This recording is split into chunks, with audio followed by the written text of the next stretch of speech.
Olá pessoal, tudo bem? Eu sou Renato Marques e essa é a coluna de Censo, um espaço de análise da conjuntura, aqui no canal da CEPUSP. No vídeo de hoje vamos analisar o fim do Bolsa Família. Bolsa Família foi um programa criado em 2004 no governo Lula e que rapidamente se transformou no maior e mais bem-sucedido programa de transferência de renda do planeta. E esse título não vem por algum discurso ufanista, não. Ele é atestado pelo fato de que, pelo mundo todo, mais de 100 mil trabalhos acadêmicos foram feitos analisando o programa Bolsa Família e chegando a essa conclusão de como ele conseguiu obter uma série de sucessos na história recente do Brasil. O principal deles foi que o Bolsa Família se tornou a ponta de lança de um projeto importantíssimo nacional, que foi consagrado em 2014, pois neste ano, pela primeira vez na história do nosso país, o Brasil, um dos países mais desiguais que existem no planeta, conseguiu sair do famoso Mapa da Fome. Mapa da Fome é um levantamento que a Organização das Nações Unidas faz em todos os países do mundo e que relata aqueles países que apresentam de 5% a mais do que 5% da sua população vivendo com esse drama terrível que é a fome diária. Pois o nosso país, que lamentavelmente sempre foi marcado por essa tragédia, chega em 2014 e consegue, graças principalmente ao Bolsa Família, mas também a uma série de outras políticas que vinham sendo construídas, consegue superar essa chaga profunda da nossa história. Infelizmente, tão pouco tempo depois, agora nós estamos vivendo, já há alguns anos, o retorno a essa situação trágica de vermos a fome aflorar, vemos a fome retornar com força total no nosso país. Infelizmente, desde que em 2016 começou a haver um processo de retrocesso em uma série de conquistas que nós havíamos tido aí nos últimos anos, capitaneados em primeiro lugar pela famigerada e trágica visão de um teto de gastos, que já foi inclusive discutido em vídeos anteriores aqui por mim, e depois amplificada com a questão da pandemia, e toda a paralisação econômica que ela acabou trazendo, e uma ausência de ação efetiva da parte do governo atual em conseguir verdadeiramente entrar aí de frente nesse processo, nós, infelizmente, temos visto a fome amplificar-se de forma absurda. Temos hoje no Brasil quase 20 milhões de cidadãos passando fome todos os dias. Isso é algo que deveria não apenas chocar a todos, mas juntar as diversas partes da sociedade em busca de uma saída. E qual saída seria melhor se não mantermos e fortificarmos este projeto reconhecido nacional e internacionalmente como a grande vitória, a grande conquista em termos de política de Estado. Sim, política de Estado. Aquela que não pertence ao governo A, B ou C, mas que pertence a todos os brasileiros. Infelizmente, não foi essa a opção do presidente da República, que resolveu gradualmente botar fim a esse projeto e substituí-lo por algo que tem uma série de implicações bastante danosas, como nós vamos analisar no nosso vídeo aqui. Para começo de conversa, vamos trazer alguns números atestados pelo IPEA. ele mostra que durante cerca de 15 anos de aplicação do Bolsa Família, nós tivemos aqui no Brasil uma série de vitórias, uma série de conquistas. Por exemplo, 3 milhões, mais de 3 milhões e 400 mil brasileiros saíram da condição da chamada miséria absoluta, também conhecida como a pobreza extrema, e mais 3 milhões e 200 mil saíram da condição de pobreza. Essa possibilidade de agregar essas pessoas, né, a lógica de se alimentar, né, essas famílias a essa condição, e não apenas se alimentar, mas também, certo, participar da construção da economia nacional, foi fundamental. Fundamental para várias situações, para várias circunstâncias. Como, por exemplo, inclusive, para o aumento do PIB brasileiro. E é importante a gente ressaltar que tudo isso foi feito sendo o programa atacado diuturnamente, atacado pelos setores conservadores que controlam a mídia corporativa, a qual tentou de todas as maneiras passar uma ideia para os brasileiros de que aqueles que recebiam os recursos do Bolsa Família seriam jogados a uma condição de vagabundagem, usando aí esse critério moralista baixo que as elites brasileiras sempre vira e mexe fazem, voltam em direção ao seu povo, aos explorados. Além disso, se trabalhou uma série de mistificações. Uma delas, grandiosa, também sempre muito bem cunhada pela elite e muito bem acompanhada pelas classes média alta e média em relação aos pobres, é a de que os pobres, por serem pobres, venderiam o seu voto. De que os pobres teriam uma ausência de consciência em relação ao que são os benefícios de políticas públicas bem implementadas. Vejam bem, olha que coisa mais assombrosa. O Brasil dando exemplo para o mundo e sendo reconhecido no mundo e sendo aplaudido no mundo todo por uma política pública fundamental para diminuir o maior de todos os males da nossa história, a desigualdade, e a sua elite atacando, criticando. Mas mesmo assim, com o passar do tempo, o sucesso do Bolsa Família foi tão grande que tiveram que, de alguma maneira, aceitar a continuidade do programa. Sim, porque como você vai mexer em algo que foi responsável também por diminuir em cerca de 16% a mortalidade infantil? Como assim diminuir a mortalidade infantil?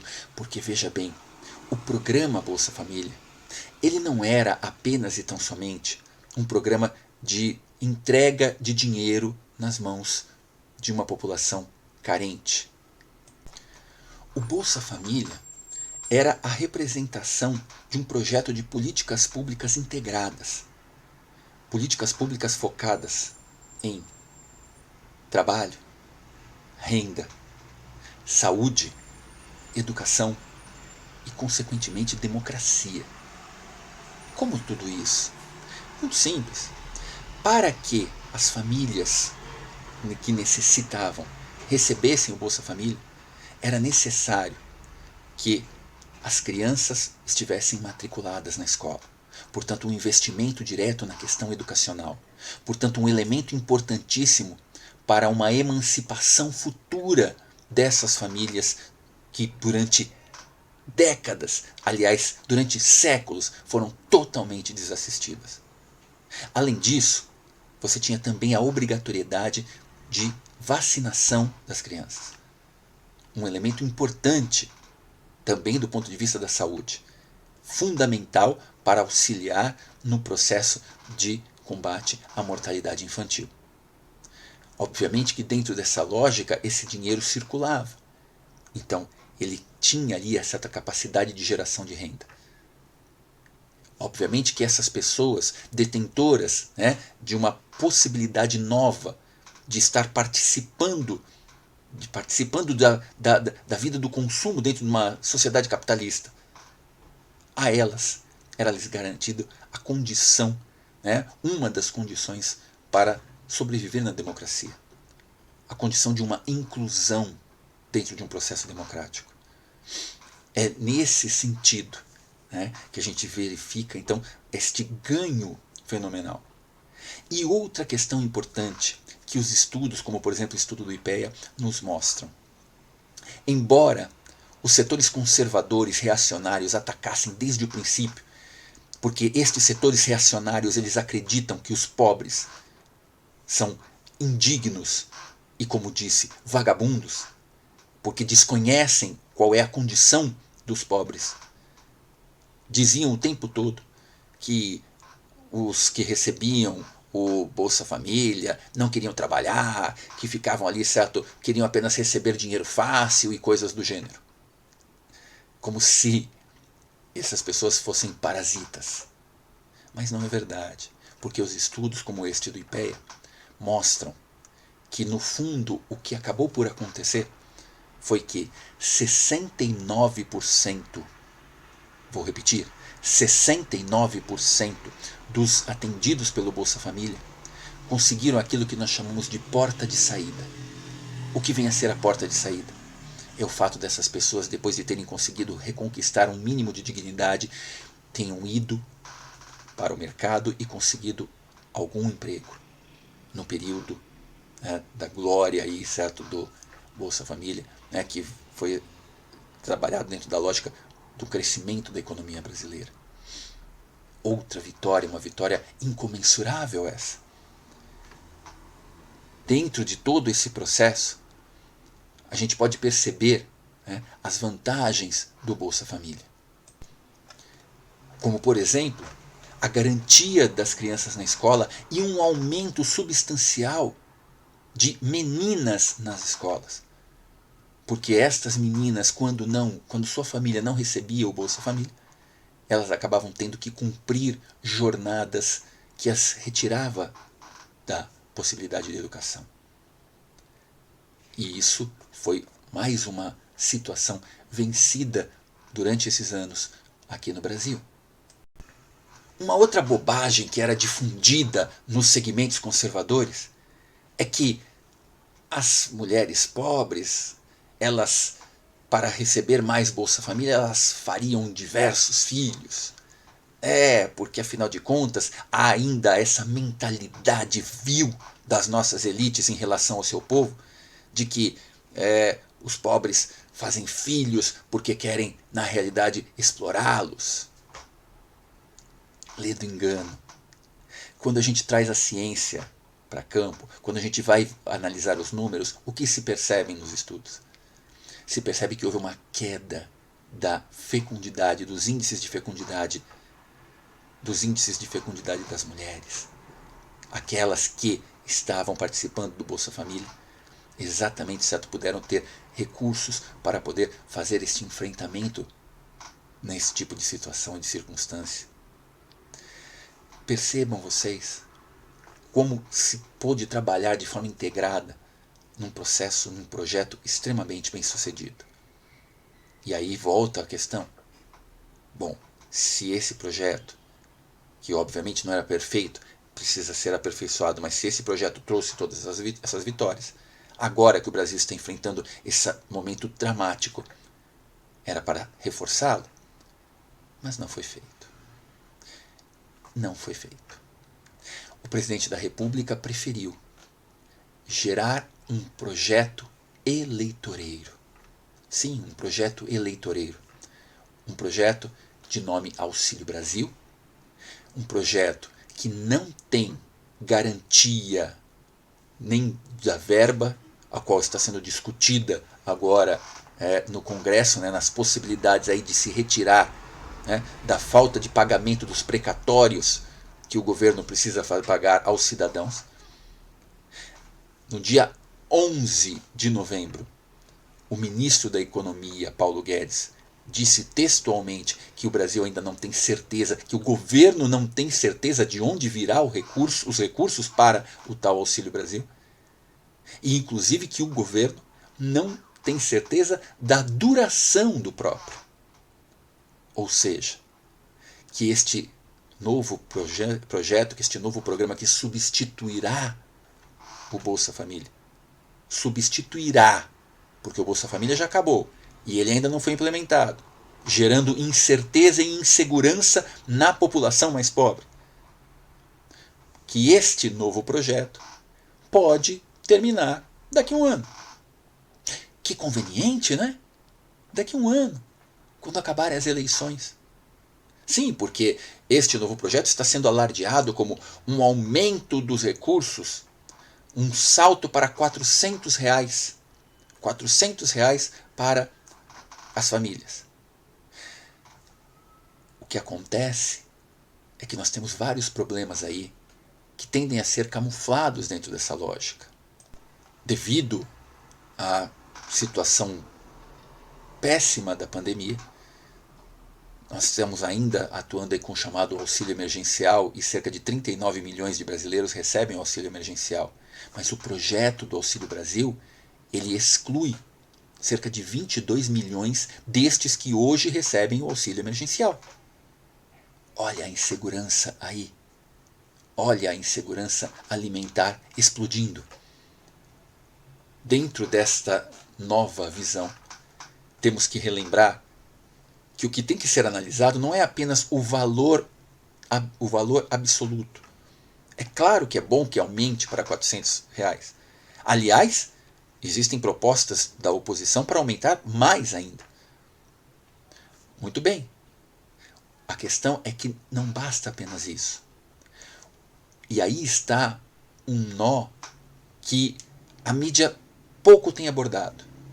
O Bolsa Família, repito, ele era a ponta de lança de um projeto integrador. Um projeto que no passado se configurou também com o quê? Com os aumentos seguidos do salário mínimo, por exemplo, capazes de gerar inclusão. Com uma lógica certo, de política voltada para o fortalecimento do mercado interno. Apenas e tão somente um aumento no valor, e esse aumento não estar ligado em nenhuma outra política pública presente, capaz de gerar uma permanência maior, levam a uma conclusão muito difícil e terrível, que aquilo que era uma política de Estado, repito, uma política fortalecida, uma política que veio para ficar, está sendo jogado fora e trocado por algo extremamente frágil. Obrigado pela atenção. A gente se encontra no próximo vídeo. Tchau, tchau.